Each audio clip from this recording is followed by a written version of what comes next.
to Bad Larry.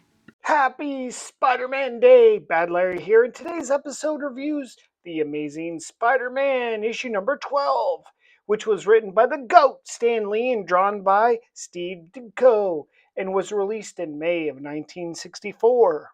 Spider-Man's getting just about sick and tired of J. Jonah Jameson's fake news stories and decides to burn his ear up about it. Betty Brant returns to work just in time as Triple J just fired his temp secretary. What a jerk! Peter decides he'd rather try and rizz up Betty than get into it with Jameson. Doc Ock is emboldened from last episode where he barely managed to escape the cops. Now he's just on a crazy crime spree. But all his antics are just to get another battle with Spider-Man. Peter is too broke and too busy with homework to go battle Doc Ock. But Jameson is calling Spider-Man a pussy for avoiding Doc Ock, which Peter's classmates jump on as well. The ego is what gets most hotheads in trouble. Peter Parker isn't immune to getting his ego busted. Peter has to fake that he's so scared of spiders and he hates them as to keep the kids off balance. Got to keep that secret identity secret. That's really what this whole issue is all about.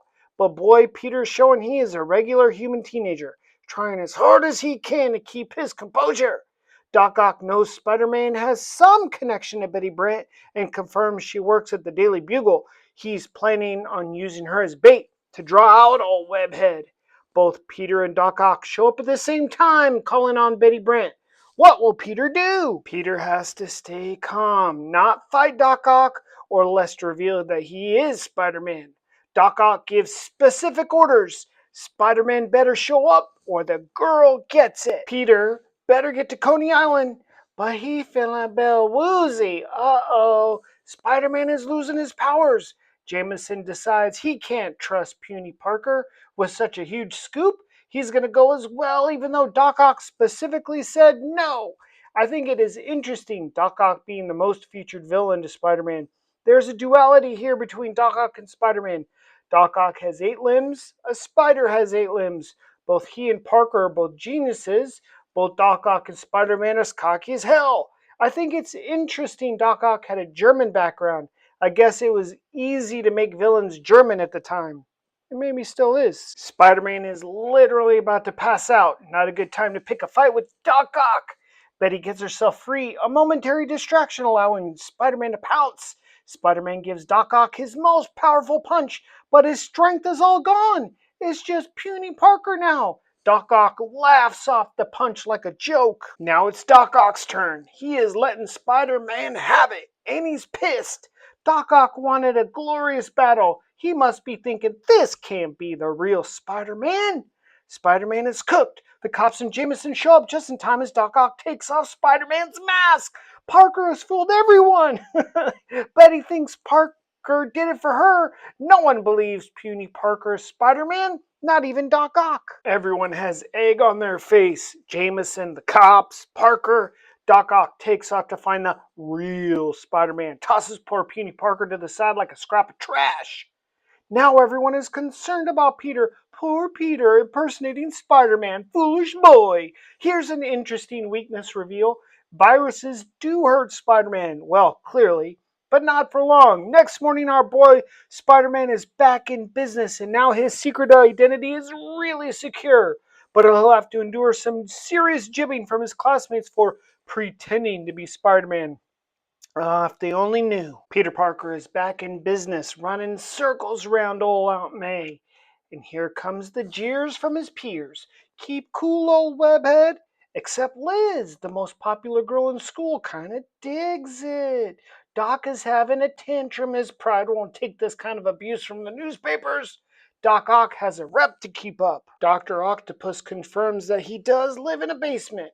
I hope it's not his mom's basement. If Doc Ock is one thing, he's clever. He knows Spider-Man is a true hero, and if he wants to smoke Spider-Man out into the open, he needs to create a situation only Spider-Man can solve, like letting these dangerous beasts loose from the zoo. But Peter has girl troubles. First, he couldn't get Liz's attention. Now that she knows he pretended to be Spider-Man, she won't leave him be. She's like on him like white on rice. Finally, Parker gives Liv the old slip and immediately gets to work corralling these wild animals. How cool would it be to be so strong and fast and awesome you could ride a lion through the air? Being Spider-Man is just plain fun. Here things get a little wild. I know Spider-Man's webs are strong, but I don't know if they are stronger than a bear. Maybe, but this gorilla out in the pole, this is just silly. Spider-Man's job is never complete. He recaptures the wild animals only to have to now deal with Doc Ock, also a crazed animal on the loose. Old boy is flipping over cars, knocking down building signs. He wants Spider-Man almost as much as cops want IDs nowadays. Well, it doesn't take long. Spider-Man shows up and stops the sign from falling using his webs and quick thinking. Doc Ock launches an attack, but Spider-Man is too quick and dodges it. He not only dodges the attack, but gets Jameson all soaked in the process. Double win for Parker. Spider-Man knows Doc Ock is stronger than him with his robot arms. Interesting. How is he going to beat Doc Ock this time? But he better figure it out pretty quickly. Spider-Man tries to get old Doc Ock with the Star Wars ATA Walker move, but Doc Ock was ready for that. Now they play their favorite game, Catch Me If You Can. Dr. Octopus gets in a good lick on Spider-Man, so Spider-Man heads down an air shaft. But no, he's using the air shaft as a slingshot, propelling himself right back at the overly confident Doc Ock. Spider-Man uses his surprise attack to keep Doc Ock off balance. It's Spider-Man's only real option right now, but that Doc Ock's and those 6 arms, oh, he doesn't tire, and that Doc Ock is too determined. Spider-Man launches towards Doc Ock, and now they're fighting tip to tip. They careen off the top of the building onto some rickety old scaffolding, which breaks, and the two combatants land in an art studio, causing a chemical spill, which causes a fire. Spider-Man calls a timeout due to the fire, but Doc Ock says, no way, the game is still on. And what does Doc Ock get for his poor sportsmanship? A statue falls on him, trapping him. Now he needs someone to save him, but the floor is crumbling and the flames are surrounding Spider-Man.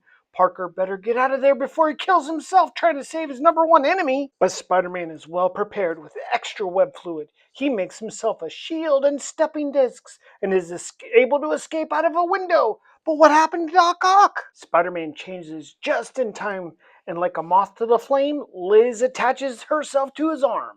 Finally, Peter has a little respect on his name. The firefighters and cops actually do a good job and save and catch Doc Ock.